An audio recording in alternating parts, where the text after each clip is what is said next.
لاهوري صاحب رحمه الله یو لوی عالم او بزرګ سړی تېر شوی د هغه په باره کې خلک یو کیسه کوي او ګورې دا یاد وساتي منبر کې ناست یم دا سوچه دروغ دي اول مې دله وویل وی جي دته به دا پته لګېده چې دا شی د حرامو دی او دا د حلالو دی وی یو ځل چا امبروت واخیسته 1 کیلو وی ایګاډي والا نه یې 2 پټ کړه وی لاهوري صاحب ته یې راوړه رحمه الله وی هغه ګوته یې تلاس کړو نو اول 2 ته اوچت کړه سیب کې یې کېښودو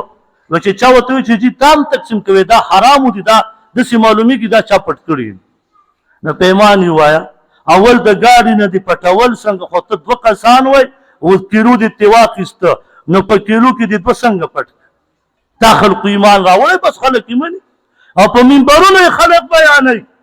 ابوبکر صدیق رضی الله تعالی عنه ته خپل غلام خوراک راوړو چې دا وخوره ابوبکر صدیق رضی الله تعالی عنه چې وخوړه نو دغه خپل غلام ورته وایي چې جي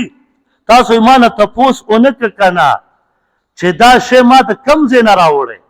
وی کوم ځای نه دې راوړی وی ما له منتر نه راتلو خو د کفر په حالت کې ما په یو سړي باندې منتر کړی د کفر هغه الفاظ مې ویلي وو بېدم کړی مې او بس هغه تقریبا 15 کاله بعد را سمیلو شو الله ښه کړی و اوس ما ایمان هم راوړی نو هغه ما له په بدل کې دا یو څو دراهم راکړو چې دا واله دا ستا شو نو په هغې مې تاسو له خوراک راوړو ابوبکر صدیق رضی الله تعالی ته حرامو پته نه لګي او د دې زمانې خلکو ته لګي ابوبکر صدیق رضی الله تعالی عنه ګوته مبارکه خولې ته دننه کړه ولټه یې کړه چې هسې یې خوړلي واپس یې راوغورځول نبي علیه السلام به چې کور ته راغی